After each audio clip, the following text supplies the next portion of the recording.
Oh, dear.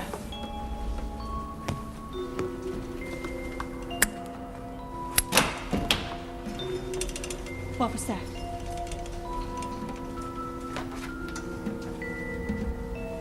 Is anyone there? Is that you, Bob?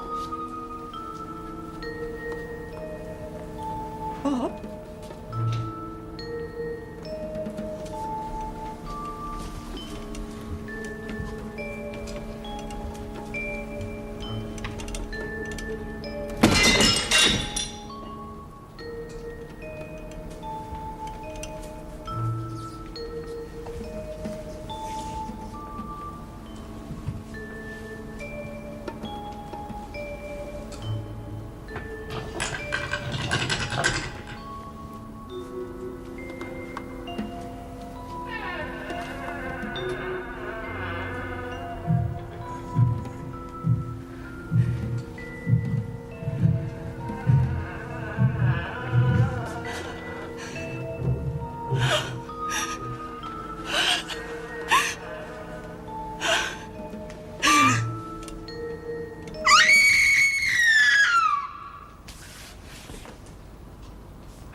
Please, I think I've killed my wife.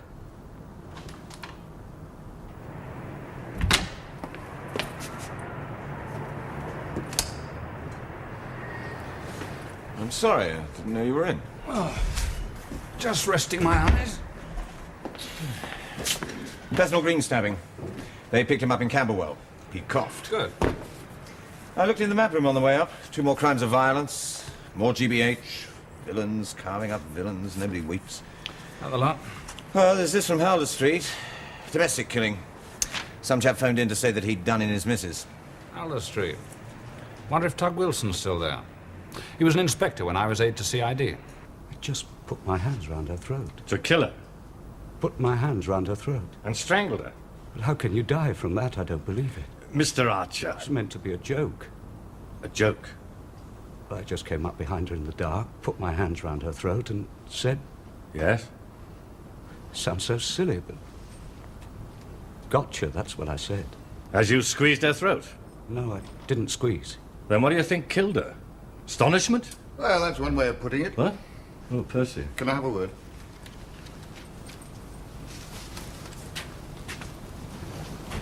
Was she strangled, Percy? Well, there's no medical evidence of it. No? Well, it ties up with what the husband says. That he merely put his hands around her throat. Claims it was a sort of joke. Yes, well, it could be. You can see for yourself there's no bruising of the neck. In fact, none of the classic signs of criminal asphyxiation, cyanosis, venous congestion, petechial hemorrhages, and so on. In other words, no asphyxial changes so far. I doubt if the PM will show any, except trivial ones. What killed her, then? Well, the pathologist will tell you, but if you want me to make a guess, I'd say vagal inhibition. Come again. It's a kind of shock. It can cause virtually instantaneous death. Shock? Yeah, he seems a bit shocked. I'll have a look at him. And you better call the family doctor. I am the family doctor. Oh, and the police surgeon. No wonder you're rich. Governor, Yes, Peters. when I first came in, I noticed some footprints by the window in the rose bed. And then I found some more by the living room window. And? Well, they look as if they might have been made by somebody standing out there looking in. Oh. Yeah, because it wasn't worth mentioning. Everything's worth mentioning. Show me where they are.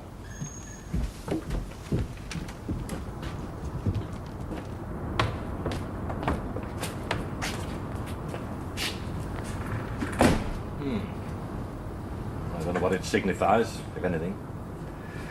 But we'd better have some casts made. Get hold of a box or something to cover them. Nip upstairs and get a pair of Archer's shoes. Right, sir.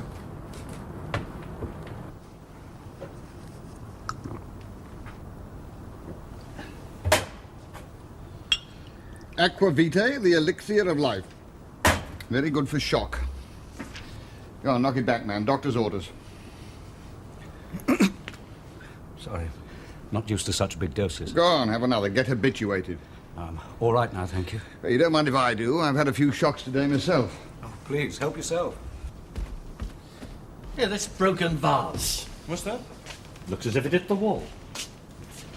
Yeah. Get onto the station. Tell the governor suspicious death. Very suspicious. I think he ought to have a look at it. Right. And get a team over here. Fingerprints, photos, forensic, and exhibits officer. Oh, he's been chucking the crockery about. That's a good question.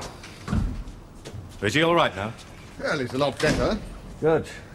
You, give him a sedative, then? Yes, of course. Need one yourself, Percy?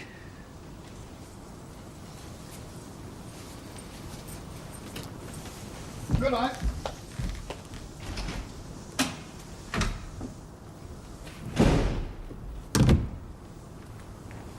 Mr. Archer, would you mind changing your shoes?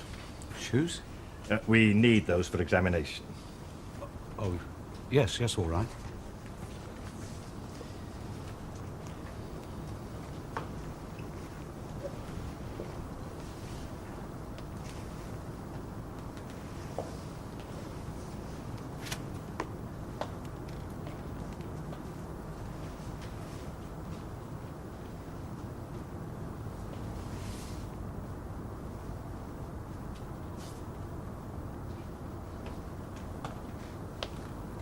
Nice place. Very nice. What? Oh, yes. The electric clock in the cooker and this one, they're both slow, over an hour. What? Oh, they must have stopped when the fuse went. I didn't notice for some time until I went to switch the lights on, in fact. Oh, when was this? I can't remember exactly, but when it began to get dark. But long before your wife came in. Oh, yes. That vase in the hall, when did it get broken? Well, my wife must have bumped into the table. Must have. Well, you were there, don't you know? Oh, yes, of course. That's how it was. My wife bumped into the table and the vase fell on the floor. I'm sorry. It's all so awful, it's not easy to remember clearly. No. Vagal inhibition, is that what he said? Yes, a form of shock. Shock. What, enough to kill somebody? Evidently. You've never heard of it, then? No. No. Mr. Archer, I don't want to rush you, but if you're feeling up to it, I'd like you to come along to the station now and give me a signed statement. All right, I'll get my coat. Morning. Your pal from Helder Street's been on. Yes, his governor's been on to the ACC this morning. We're taking over the case. Suspicious death, Wilson said. Well, it could have been an accident, could have been murder. That's what we're going to find out. Get hold of a car, we'll go down and talk to him. There's no need. He had to go over to Vauxhall anyway to ident some stolen property. He's coming here. With Archer's statement and the rest of it. Oh. Are they holding Archer? No. They let him go as soon as they got the results of the post-mortem.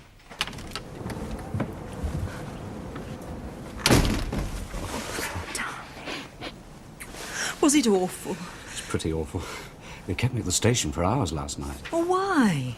Asking questions, going over details, writing out a statement. Poor darling. On top of that, I had to spend the night in a hotel. What on earth for? Well, they had men swarming all over the house. What sort of men? Oh, detectives, fingerprint men, photographers, you know. But it was an accident. Yes. What, don't they believe you? Oh, of course, I think they do now, but, well, you know, they have to go through the motions. Terrible thing is, in a way, I wanted her dead. I used to look at her sometimes and think, I wish you were dead. Lots of people think like that about other people. Doesn't mean to say they want to kill them. Yes, but I did it. I didn't think her death would affect me. I didn't think I'd got any feelings left for her except one of slight distaste. Of course, I was wrong. If you live with someone for 15 years, even if you can't stand them, they become a part of you, like an illness you get used to. Well, that could be me one day, you know. You're not an illness. You're an obsession. Archer said he was going to the pictures while his wife went to see her sister. Did you check on that? Of course. She went there, all right. But he didn't go to the cinema. Well, according to his statement, he did. But he found he'd seen the film before, so he strolled round to his shop. He's got a bookshop just off the high street. He had a look at a new window display he's just done, and then he went home. And waited for the wife. Waited. And when she came in, killed her. Accidentally, according to him. Oh, yes. And according to the medical evidence. Yes. But you don't believe it? No. Why not? Too many things wrong. Like what? Well, Yeah, better read the file. See for yourself. Now, Archer's footprints. In the rose bed, just outside the front windows. Perhaps he was pruning his roses. Wrong time of year. From the position and depth of the prints, it looked as if he'd been standing there for some time. An ideal position for anyone who wanted to look in through the front windows. Why should he want to stand outside his own house and look in? Why don't you get on with your homework? He came up behind her in the dark. Why hadn't she switched the lights on? Fuse blown? Keep reading. The fuse blew earlier, he says, and he put in new fuse wire. One fuse blows, 2 clocks stop. Could they be on the same circuit? No, of course not. The timer's on the cooker power circuit. The other clock's in the living room. But they'd both have stopped if he'd switched off the current at the main. Which would also explain why his wife was in the dark. Oh, his prints are on the main switch, all right, but then it'd be strange if they weren't. On that piece of broken vase which she claims fell off the table. Fell off the table. They found particles embedded in the paintwork. No, it was too badly shattered for a simple fall. He smashed it against the banisters, part of the build-up. I think so. And the other exhibits? Same thing. And you found those in the dustbin? At the bottom, loosely wrapped in old newspaper. Careless. Or confident. Don't suppose it ever occurred to him we'd make a search. No. Forensic have got them. Yeah. Yeah, well, I want to see them as soon as they finish with them. She died of shock. Are you saying that he gave her that shock deliberately to kill her? I'm saying it's possible. Motive? Money. Well, it's all there. Keep your nose down. The wife was loaded, was she? He was working in the public library when he married her. She was a good bit older than him, and everything was hers. The house, the bookshop, cottage in Suffolk, and a tidy bit in cash and securities, about 40 grand. Yes, that's tidy. Also, he has a girlfriend. One girlfriend? Or as and when? As far as I've got, one. Been his assistant in the bookshop for about a year. Kay Stevens. 25, good-looking, well-educated, living on her wages and no prospects. Vagal inhibition. Is old Percy Bull still doctoring on? Oh, he'll outlive us all. Yeah. Well, I think perhaps a chat with Percy before we go and talk to Archer. Here, take it with you. Read it in the car.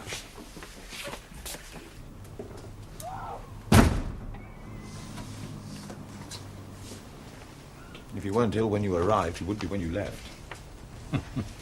Well, they can't still be open. Ah! Sorry I'm late, but it's all go. Who's this one? Oh, I'm sorry. Percy Bull, this is Alan Ward. So, they still serve you after hours at the Feathers, eh? I have just been on an urgent call to a very poor, very sick old lady. Oh, really? Got something in your eyes, sir? No, just wiping away a tear. Oh, very funny. Well, what do you want? Well, something about vagal inhibition and the late Mrs. Archer. The vagus is a 10th cranial nerve. Vagal inhibition is a reflex which paralyzes the medullary centers of the brain, causing immediate unconsciousness and a second or two later, death. Cheers. Cheers. Yes. What's been in this? Oh, not to worry. The whiskey will sterilize it. I'm right in assuming that it's shock that causes the vagal reflex in the first place. Oh, yes, indeed. Hey, that's not bad. I got that from the cut price place round the corner. Yeah, severe shock. Yes. But what may be severe shock to one person could be relatively mild to another. Well, for example, Do you remember the brides in the bath? 1915 was a bit before my time. Well, it was vagal inhibition that killed them. That's why they didn't put up a struggle. All the killer had to do was pull the legs up and under they went, dying from shock within a second or two. If they drowned, there would have been post-mortem signs of a struggle, water in the lungs. You're not going to waste all that lovely whiskey, are you? Anything that increases the severity of the shock increases the chance of vagal inhibition. Oh, certainly. And presumably it had happened more easily to someone who was already highly nervous. Yes, indeed. Would you have said that Mrs. Archer was a nervous type? Very much so. I was treating her for mild reactive depression accompanied by an anxiety state. How did you treat her? Librium, the old standby. A tranquilizer? She was on Librium until she died. Until the day before. She rang up then to say she couldn't find her pills. I said I'd drop some in the next time I was round, but by then she was dead. Would missing them for one day make any difference? No, not really. She'd think it would and get all tensed up about it. Was her husband a patient of yours? Yeah. And his fancy bit. Miss Stevens. He's nice. Well, she's too nice for him. You don't like him? Oh, he's all right. Got a bit of an eye to the main chance, but who hasn't these days? I remember him down at the local library. He's done very nicely for himself. One more thing.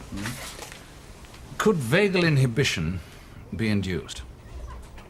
What do you mean, deliberately? With malice of forethought. Oh, well, now, that's to say... Well, you couldn't guarantee it. You could have a try, but it'd be a hell of a long shot. And if he failed? Oh, sorry, dear, just a joke. Couldn't lose, could he? Oh, thank you. The exhibits from the lab and the path report. Are you suggesting that's what Archer was up to? Not suggesting, Percy, just wondering. Well, could be. It could be. Must be. If it wasn't, it was a hell of a joke to play on a neurotic wife. House in darkness, not a light anywhere, silence. And then the sudden crash as the vase is smashed against the wall. And this. Would that be enough to do it? Well, even if you're right, you'll never prove it.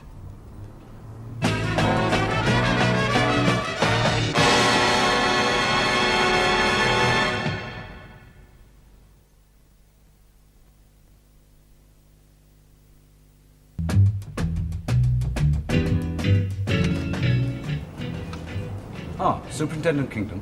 I'm Inspector Ward. The Chief Superintendent will join us in a minute. He's fallen in love with an iceberg. Oh, my white-scented Floribunda. He's an enthusiast, is he? Fanatic's the word. Would you care for a drink, Inspector? Oh, I'm sorry, you people don't drink on duty, do you? Certainly not as early in the day as this. Ah, Superintendent Kingdom. Just been admiring your Floribunda. You grow roses yourself, do you? Yes. Would you care for a drink? Oh, no, thank you, no. Mr. Archer, one or two points I'd like to clear up. One or two odd features about your wife's death. Oh, yes. Vagal inhibition. It's very odd.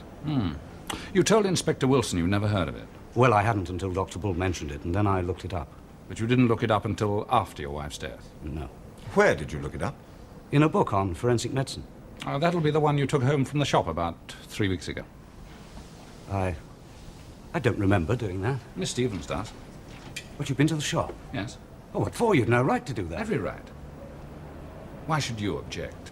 Well, I don't object you going to the shop, but I do object you trying to involve Kay Stevens. But she's involved, isn't she? No. You planned your little joke together, No, didn't you? she knew You nothing planned it about yourself, then? It wasn't. It was all on the spur of the moment. Are you in the habit of playing practical jokes on your wife? No, not in the habit. I used to sometimes when we were first married. But not lately. No. Tell me about your wife, Mr. Archer. How did you get on with her? All right, I suppose.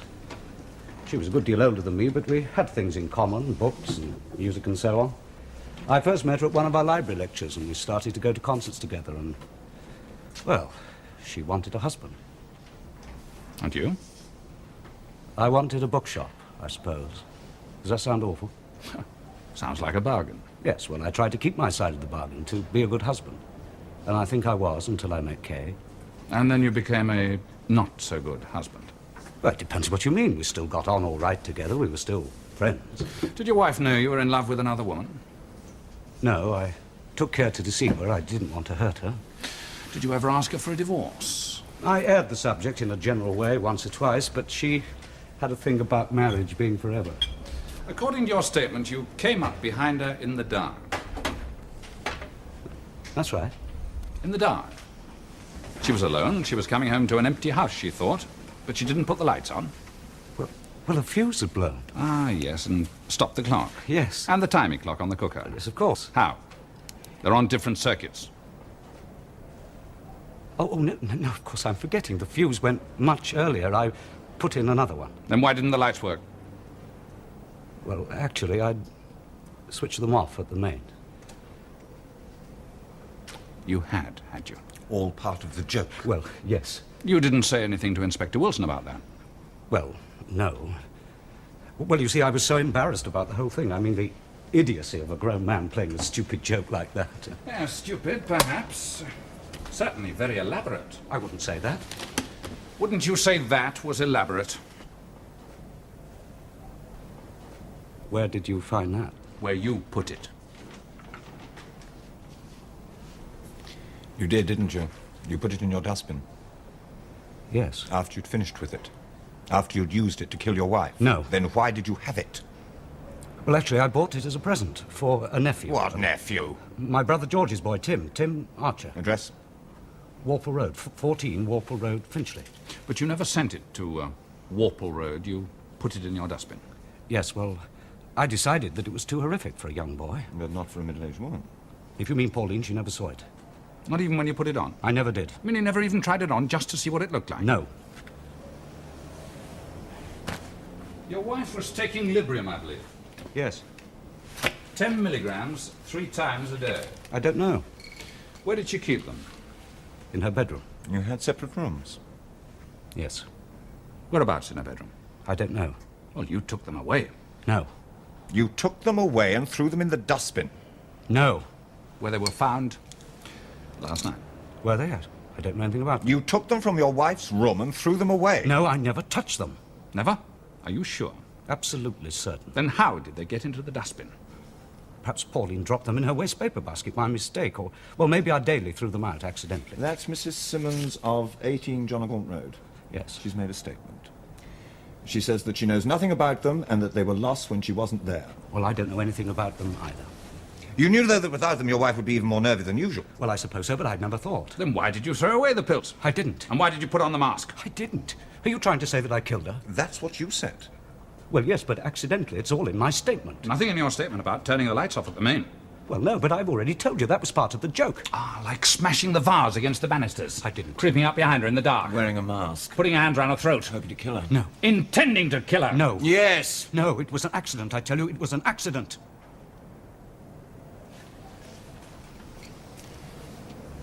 Mr. Archer, in view of certain discrepancies between what you've just told me and your original statement, I must ask you to come along to the station again. What for? To make another statement, answer some more questions, to tell me the truth.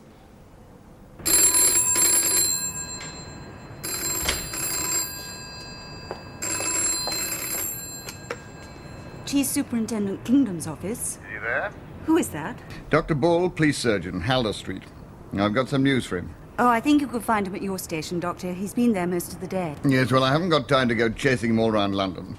Are you one of his officers? Yes. Do you know about this Archer case? A bit. Right, well, now you tell John Kingdom from me, that girl of Archer's, Case Stevens, she's pregnant. Well, they'll find out, of course. Does it matter? Well, they'll think it does. Why? Motive. But you said they believed you. Well, yes, I thought they did, but they came back. I've been at the station most of the day. Well, what for? You've told them everything you know. Well, there was one or two things I forgot to tell them the first time. What sort of things?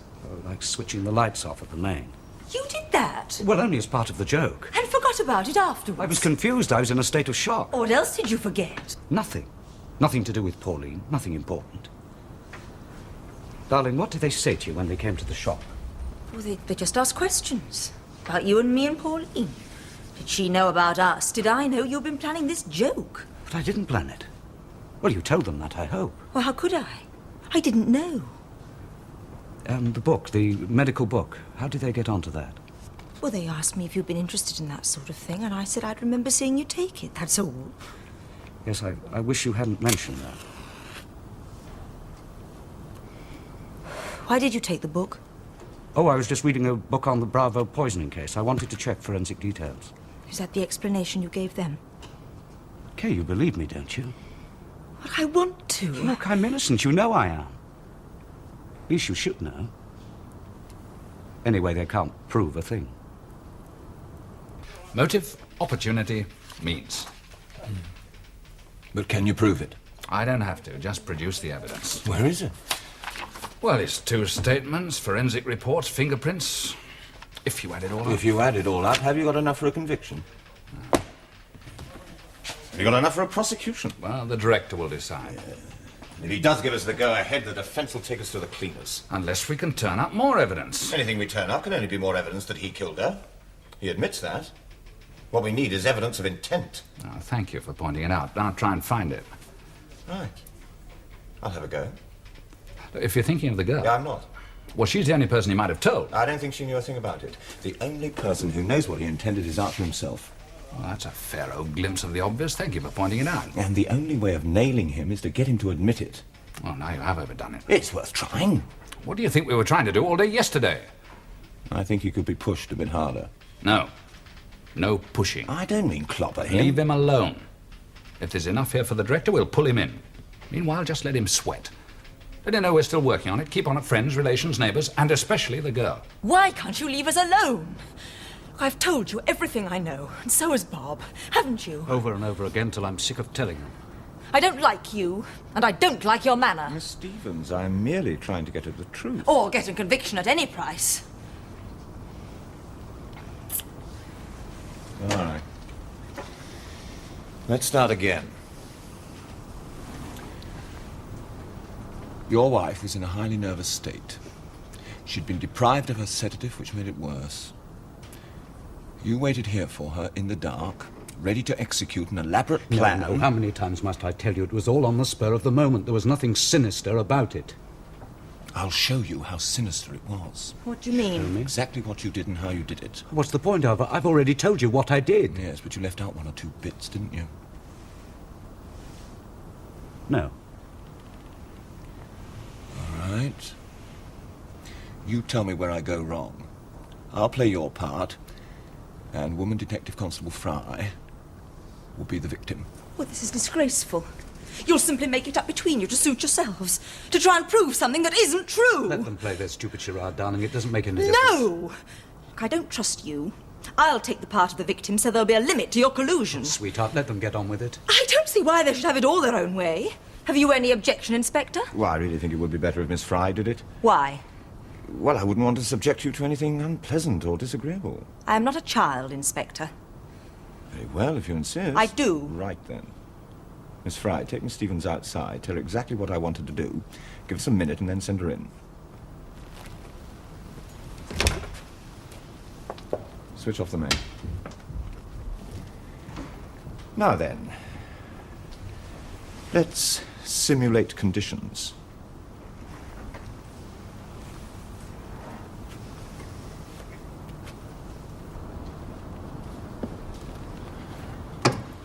Now, Mr. Archer, if you stand over there so that you can see as much as possible. That's it. We can imagine that we're waiting for the victim, Pauline Archer, to return home. But what she expects is an empty house.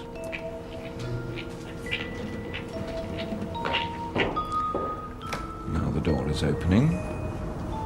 Our victim. She switches on the light, but it doesn't work. That doesn't work either. Now she gets a little frightened. Perhaps she hears a sound, or imagines that she does.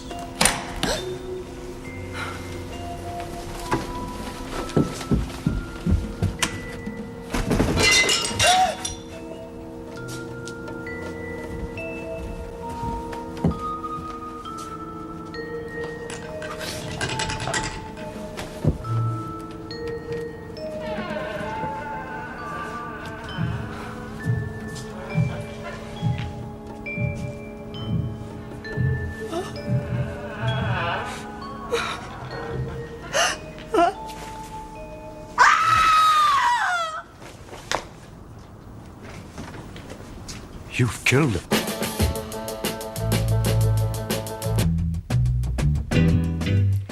I told you to leave him alone.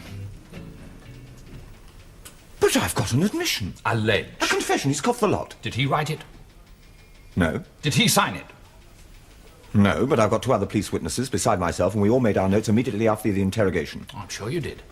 You haven't answered my original question. Why did you go back there against my specific instructions? I don't remember any specific instructions. Oh, don't quibble. I'm not the one who's quibbling. All I did was to arrest a murderer. That's for the jury to say. He's confessed. And how did you manage to get this confession? I put a bit of pressure on him. What sort of pressure? Well, I didn't put a hood over his head or stand him spread-eagled against a wall, if that's what you mean. You staged a grotesque pantomime. You've heard about that. You think I wouldn't? Not from you. There was nothing out of line. It was a simple reconstruction. I warned him what I was going to do. What about the girl, Kay Stevens? Did you warn her what you were going to do to her? Has she complained? Not yet. Well, she'd better not, because I didn't ask her to cooperate. She insisted. And you always do what the witnesses tell you. In this case, I thought it would be more effective if we used her rather than Judith Fry. Effective? You could have killed her. I don't believe it. Nor do you. You frightened her silly. She passed out. And she's pregnant. I didn't know that at the time. If she'd lost the child, how effective would that have been for you? If she died, if she'd miscarried, if Archer had gone on denying it. But none of it happened. Nobody's hurt. I went out to get the truth and I got it. The truth? Or a conviction? Both. Well, all right, we already knew the truth, but this way we get our conviction too. Not our conviction. And the Crown only gets it if this stands up. Well, why shouldn't it? It was voluntary. No duress, no threats, no promises. That's what you say. We haven't heard yet what Archer has to say, or what the defense will make of this when it comes to court. If this confession is thrown out, the whole case could be thrown out. Then I'll be for it. You're for it anyway. If Archer is acquitted, he can't be tried again on this charge, no matter how much new evidence we find against him. And you know that. Is that all? Isn't it enough?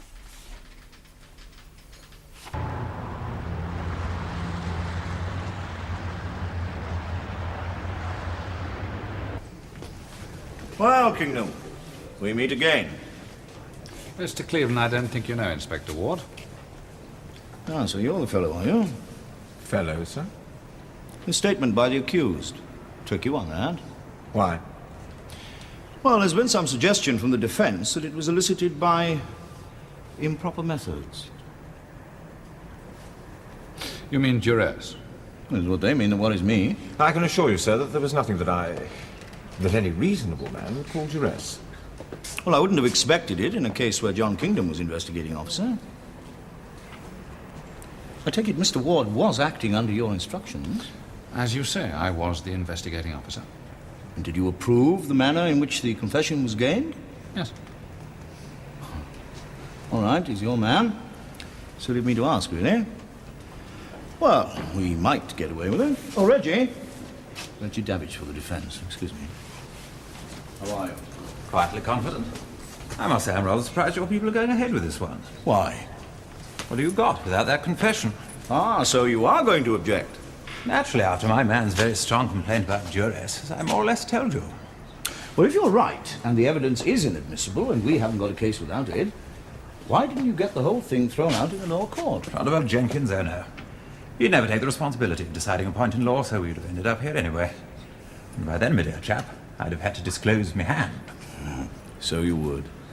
Well, if you are going to make a submission, then I'll merely take formal evidence from the inspector. Much obliged.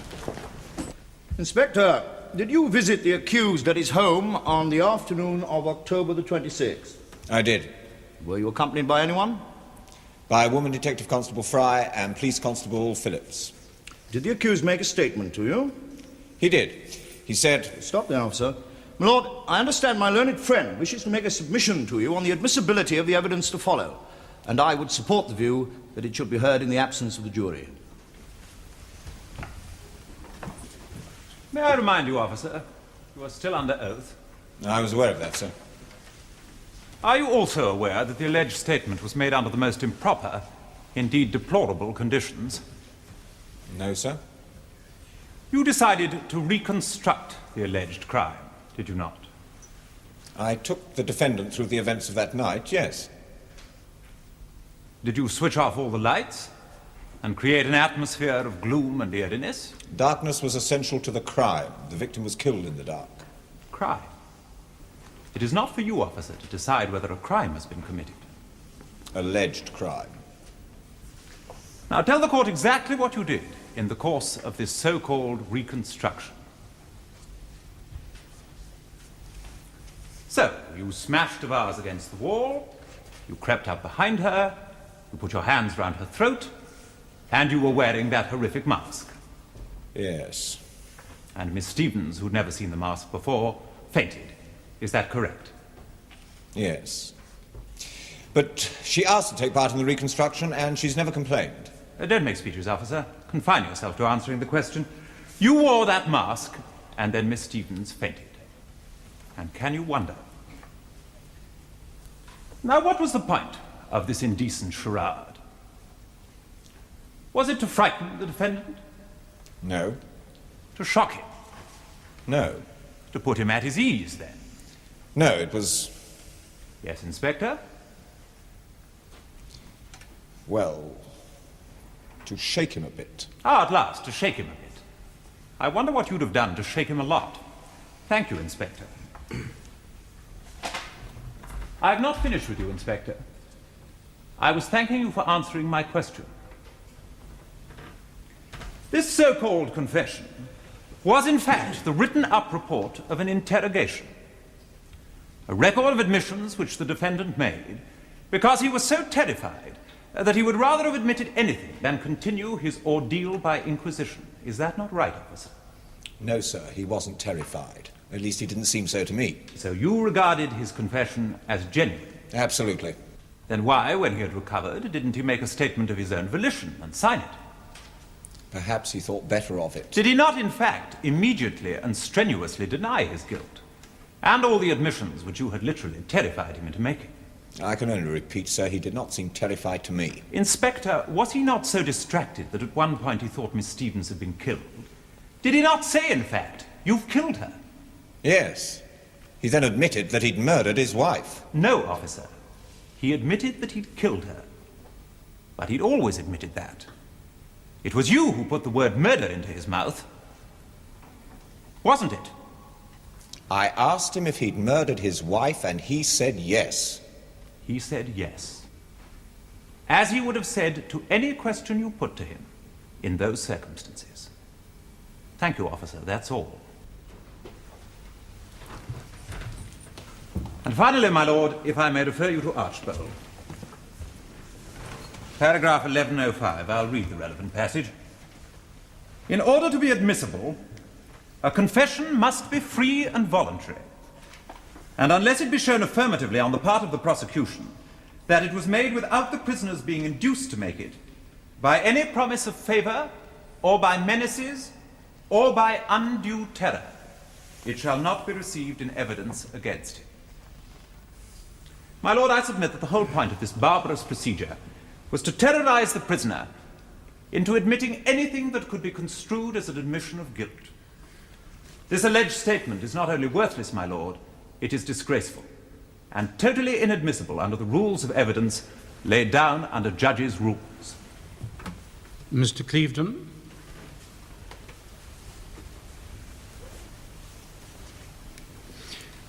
Having listened carefully to the arguments of learned counsel, I have no hesitation in ruling that this so-called confession is inadmissible.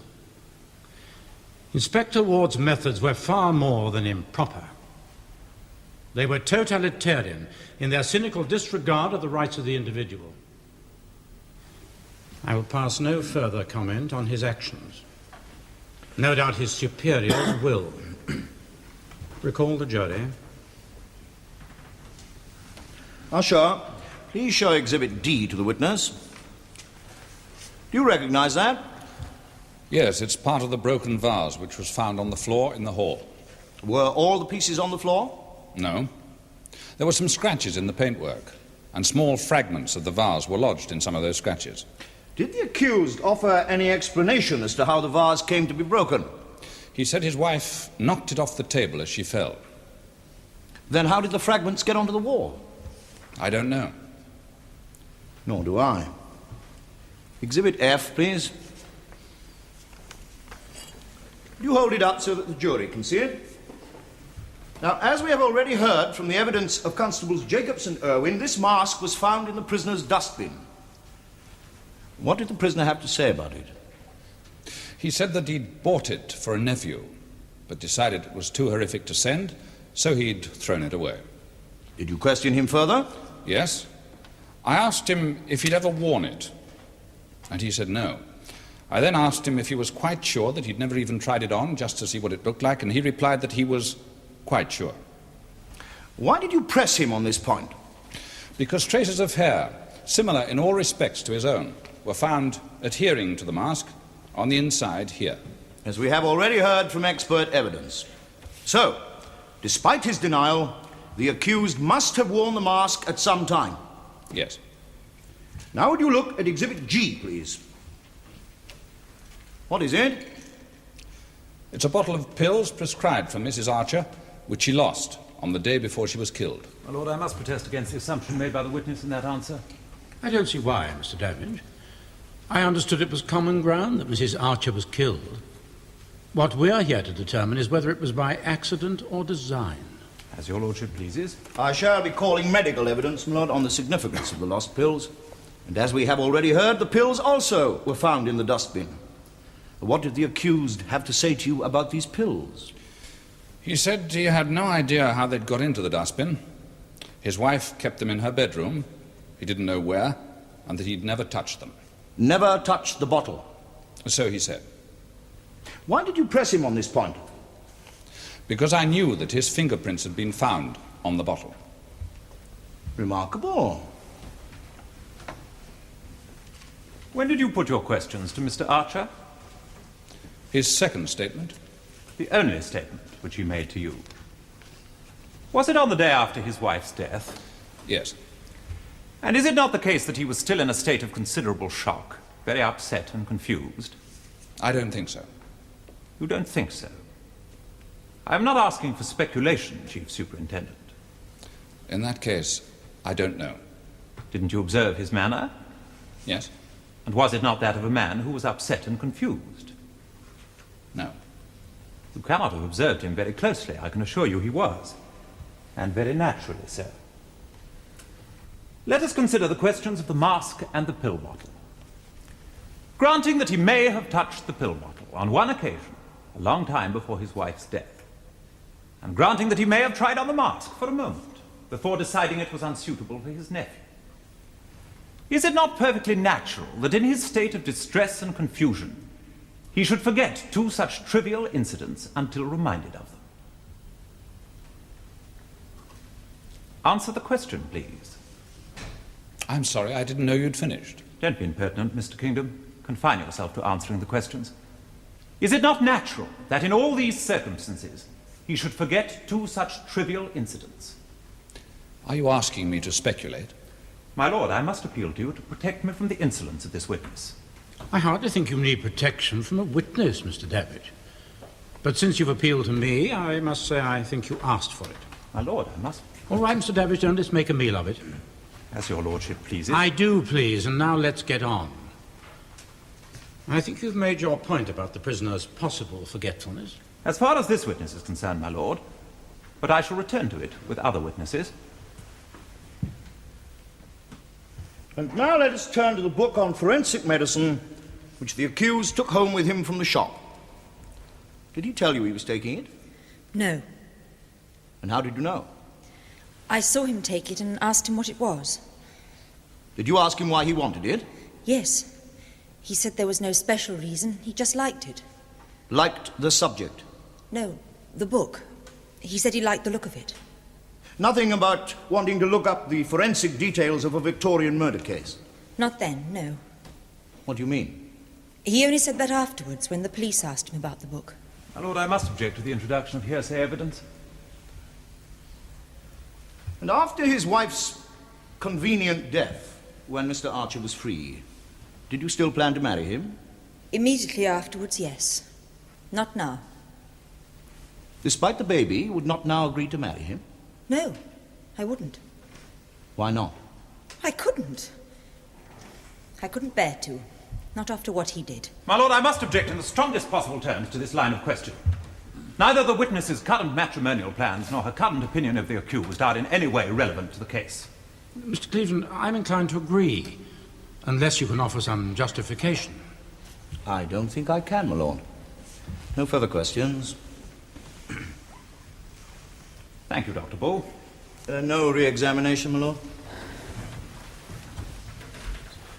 That is the case for the prosecution, my lord. And, my lord, I wish to make a submission. Yes, I rather thought you might. Very well, Mr. Davidge. What is it?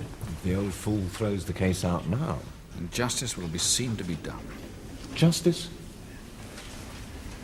My lord, My submission is that no man's liberty should be put in jeopardy on evidence so flimsy and a case so insubstantial as that presented by the Crown.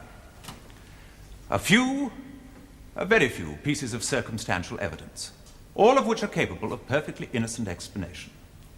I therefore ask your lordship to direct the jury that the accused has no case to answer. Thank you, Mr. David. Whilst I must say that I would have made the same submission had I been in your shoes. Or should I say in your wig? Nevertheless, I cannot accept it. Not such an old fool as he looks. As long as the jury can see through those innocent explanations. This is a strange case. Perhaps a unique case.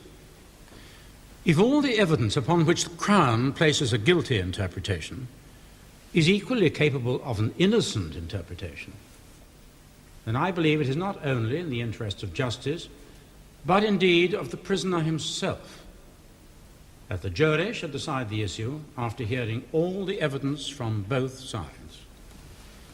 Please open your defense, Mr. Davidge.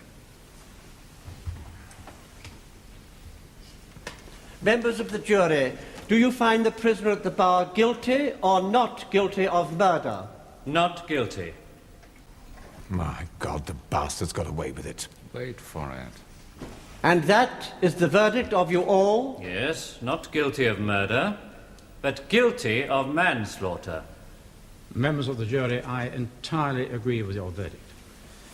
You have, in my opinion, rightly concluded that the case was not proved beyond all reasonable doubt. But there is no doubt that Mrs. Archer's death was caused by the reckless performance of a perhaps lawful act, but with a high degree of criminal negligence. Call the investigating officer.